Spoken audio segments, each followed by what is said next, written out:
jurusan Pendidikan Agama Islam, Tarbiyah dan Keguruan dari UIN Raditya Lampung. Pada video ini saya akan menjelaskan dua materi mengenai mata pelajaran inovasi pembelajaran. Yang pertama saya akan menjelaskan mengenai teori belajar konstruktivisme sosial dan yang kedua strategi pembelajaran. Yang pertama saya akan menjelaskan mengenai teori belajar konstruktivisme sosial. Apa sih teori konstruktivisme sosial itu? Teori ini yaitu sebuah teori pendidikan yang mengedepankan peningkatan logika dan konseptual. Nah, dalam pembelajaran ini menekankan pada prosesnya dan lebih menghargai pertanyaan atau ide-ide dari peserta didiknya. Teori konstruktivisme sosial ini dikembangkan oleh ilmuwan yang bernama Lev Semenovich Vygotsky yang sering kita sebut dengan Vygotsky. Ia mengatakan bahwa pembentukan dan pengembangan pengetahuan kognitif terbentuk melalui internalisasi atau penguasaan proses sosial. Menurut teori ini, belajar memiliki beberapa pengertian. Yang pertama yaitu proses aktif dan konstruktif terjadi di lingkungan luar kelas. Yang kedua, mengubah informasi menjadi proses mental. Yang ketiga, membangun pengetahuan dan pengertian melalui pengalaman pribadi. Yang keempat, mengaitkan pengetahuan yang baru dengan pengetahuan yang lama yang disebut dengan asimilasi. Lalu yang kelima, membangun pengetahuan yang baru dan fenomena yang lama yang disebut dengan akomodasi. Yang keenam, proses kognitif untuk memecahkan sebuah permasalahan yang terjadi. Yang ketujuh, bersifat situasional dan interaktif. Yang kedelapan, bekerja sama dengan teman sebayanya dalam berdiskusi. Yang kesembilan dan yang terakhir yaitu proses pribadi secara terus-menerus dan belajar secara terus-menerus untuk mengontrol proses belajarnya. Nah, dalam teori ini, yaitu teori konstruktivisme sosial ini memiliki beberapa prinsip. Yang pertama yaitu pembelajaran sosial. Yang kedua, zona perkembangan dekat. Yang ketiga, pembangunan kognitif. Dan yang terakhir yaitu scaffolding. Yang pertama yaitu prinsip pembelajaran sosial. Maksudnya apa sih pembelajaran sosial itu? Yaitu peserta didik berinteraksi dengan teman sebayanya atau orang yang sudah dewasa untuk pembelajaran yang lebih mudah dicerna. Prinsip yang pertama yaitu pembelajaran sosial. Maksudnya seperti apa peserta didik berinteraksi dengan teman sebayanya atau orang yang lebih dewasa yang lebih mampu dalam pembelajaran tersebut. Yang kedua yaitu zona perkembangan dekat. Maksudnya seperti apa peserta didik akan lebih mudah dan lebih memahami materi jika dilakukan dalam zona perkembangan dekat dalam peserta didiknya tersebut, di lingkungan peserta didiknya. Yang ketiga yaitu pemagangan kognitif. Maksudnya apa? Seperti peserta didik secara bertahap memperoleh pengetahuan atau keahlian melalui interaksinya dengan teman sebayanya. Yang keempat yaitu scaffolding. Maksudnya scaffolding itu apa? Peserta didik diberikan tugas-tugas yang kompleks, sulit maupun realitas, dan sebagai guru atau pendidik hanya mengarahkan secukupnya dan membantu secukupnya. Lalu selanjutnya diselesaikan oleh peserta didiknya. Dalam teori ini berpandangan bahwa proses lebih penting daripada hasilnya dan lebih menghargai ide-ide dari peserta didiknya. Jadi dalam teori ini peserta didik didorong untuk melakukan suatu penyelidikan untuk menimbulkan rasa keingintahuan dalam diri peserta didik secara alami. Dan menurut teori ini pengetahuan tidaklah dipindahkan dan tidak bisa dipindahkan melalui pendidik atau guru ke siswanya, kecuali jika siswanya aktif dan dapat memahami secara cepat dan mudah dalam penalaran peserta didiknya. Dan sebagai guru atau pendidik dalam teori ini hanya sebagai fasilitator yang menyediakan situasi dan penyediaan alat-alat atau sumber belajar yang menunjang proses kegiatan belajar secara aktif dan efisien. Teori ini mempunyai ciri-ciri. Yang pertama yaitu orientasi, yang kedua elisitasi, yang ketiga restrukturisasi ide, yang keempat penggunaan ide, dan yang kelima review atau kaji ulang. Ciri yang pertama yaitu orientasi. Maksudnya seperti apa sih orientasi itu? Orientasi yaitu pengembangan motivasi dan mengadakan observasi. Ciri-ciri yang kedua yaitu elisitasi. Maksudnya seperti apa elisitasi itu? Yaitu mengungkapkan dan menjelaskan ide secara jelas dan mewujudkan hasil observasi. Lalu yang ketiga yaitu restrukturisasi ide. Prinsip yang ketiga yaitu restrukturisasi ide. Maksudnya seperti apa? Mengklarifikasi ide, lalu mengembangkan sebuah ide dan mengevaluasi sebuah ide baru. Dan yang terakhir ciri-cirinya yaitu revisi atau kaji ulang. Jadi ide-ide baru tersebut dievaluasi. Jika ada yang salah atau kurang tepat, bisa mengubah dan memperbaikinya.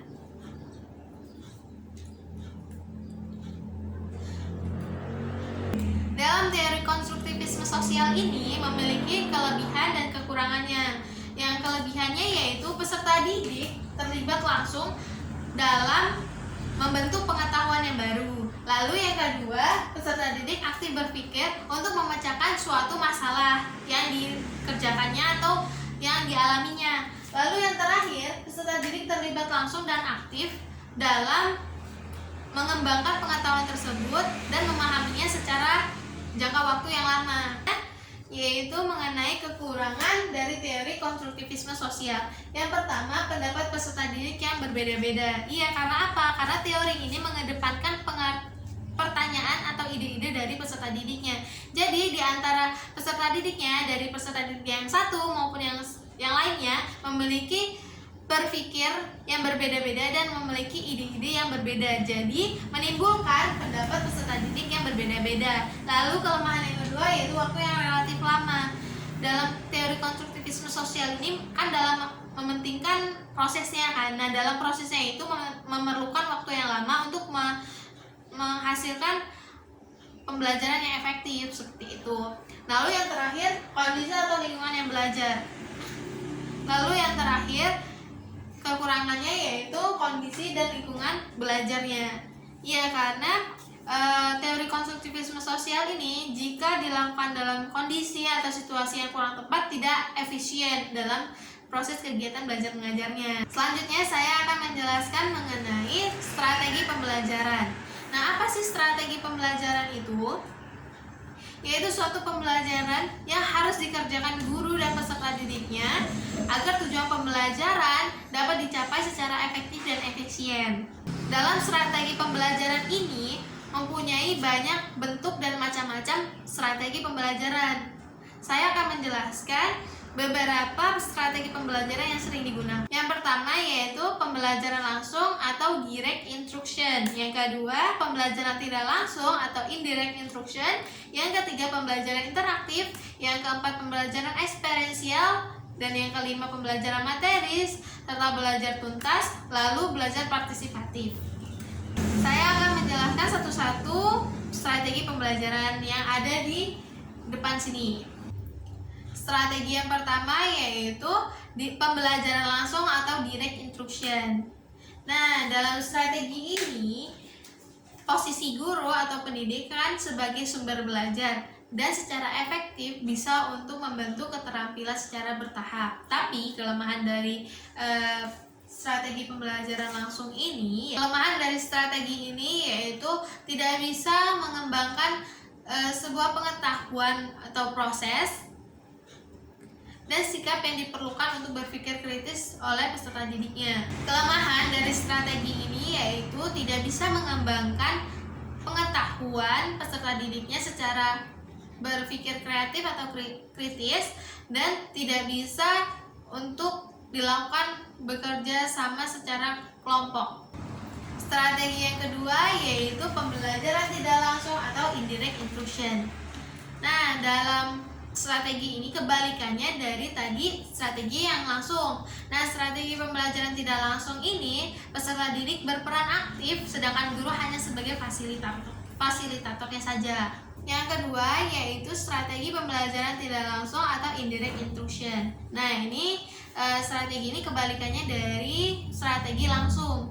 Nah, dalam pembelajaran tidak langsung ini ya strateginya ini berpusat pada keaktifan peserta didiknya. dan guru sebagai fasilitatornya saja. Kelebihannya memakai strategi ini yaitu untuk membentuk rasa keingintahuan secara alami dan meningkatkan minat rasa ingin tahu peserta didiknya, serta mendorong peserta didiknya untuk mengembangkan sebuah pilihan atau alternatif yang digunakan untuk menyelesaikan permasalahan. Lalu kelebihannya yaitu untuk mengembangkan kreativitas dalam diri peserta didiknya dan aktif secara langsung peserta didiknya dalam pembelajaran tersebut. Kelemahan dari strategi pembelajaran tidak langsung ini yaitu memakan waktu yang relatif lama dan guru tidak bisa mengontrol semua proses pembelajarannya dan serta tidak dapat memprediksi hasil yang memuaskan dalam sebuah materi pembelajaran jika melakukan strategi pembelajaran tidak langsung ini. Yang ketiga yaitu pembelajaran interaktif. Nah, strategi ini mengutamakan aktivitas peserta didiknya yang berdiskusi dalam sebuah kelompok.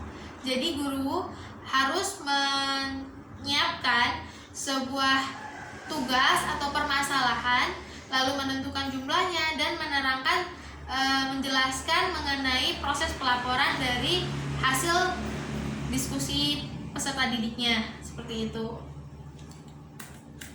Selanjutnya yaitu strategi pembelajaran eksperensial. Yang pertama yaitu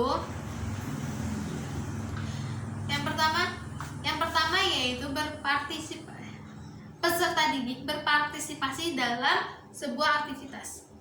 Yang pertama yaitu peserta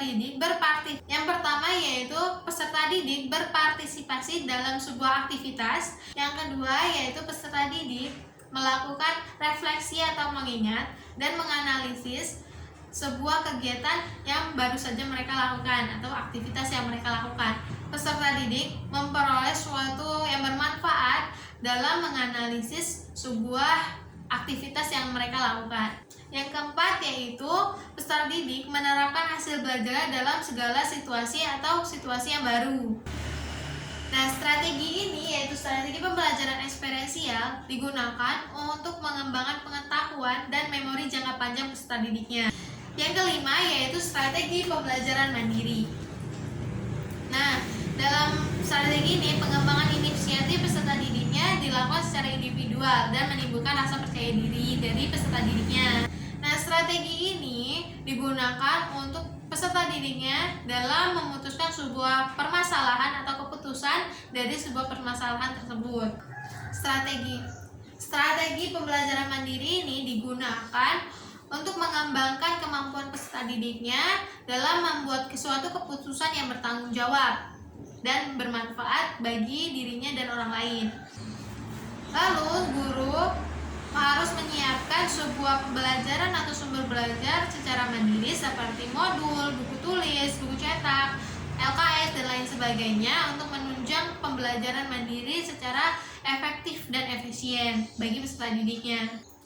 Dan guru juga harus mengevaluasi hasil pekerjaan peserta didiknya yang bermanfaat untuk pengembangan pengetahuan peserta didiknya. Strategi selanjutnya yaitu strategi belajar tuntas. Nah, strategi belajar tuntas ini peserta didik dituntut untuk menguasai sebuah materi yang diajarkan oleh gurunya.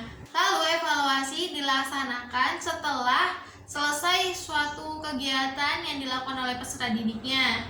Dan evaluasi tersebut memungkinkan untuk mengambil atau menghasilkan feedback antara guru dan muridnya. Tujuan utama evaluasi dalam strategi ini yaitu untuk mengetahui seberapa kemampuan dari peserta didiknya untuk memahami sebuah materi.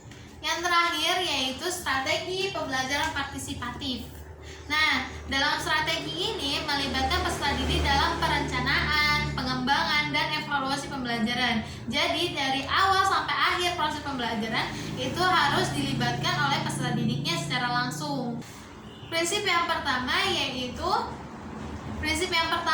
menciptakan suasana yang mendorong peserta didiknya siap untuk belajar. Kedua yaitu membantu peserta didiknya untuk memilih atau menentukan segala kebutuhan peserta didiknya untuk belajar. Yang ketiga yaitu membantu peserta didik untuk membuat sebuah kelompok pembelajaran agar pembelajaran tersebut bisa efektif. Yang keempat, membantu peserta didik untuk membentuk pola-pola dari pengalaman belajar. Yang keenam, membantu peserta didik untuk menyusun tujuan belajar. Dan prinsip yang terakhir yaitu membantu peserta didiknya untuk mengevaluasi dirinya sendiri dari proses dan hasil belajar yang mereka lakukan. Nah, itu beberapa strategi yang sering digunakan dalam sebuah proses pembelajaran.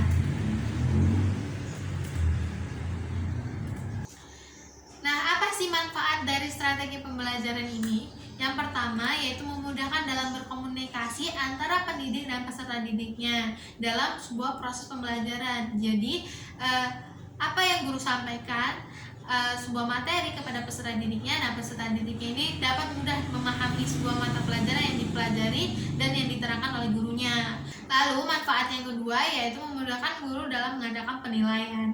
Iya, jadi kalau misalnya pendidik tepat untuk melakukan strategi pembelajaran tersebut dapat memudahkan pendidik untuk mengevaluasi peserta didiknya sesuai dengan kemampuan peserta didiknya. Manfaat yang ketiga yaitu membantu guru dalam menentukan kegiatan dan media belajar yang akan dilakukan di dalam sebuah kelas. Dan manfaat yang terakhir dalam melakukan strategi pembelajaran yaitu memudahkan guru dalam memilih dan menyusun bahan ajar.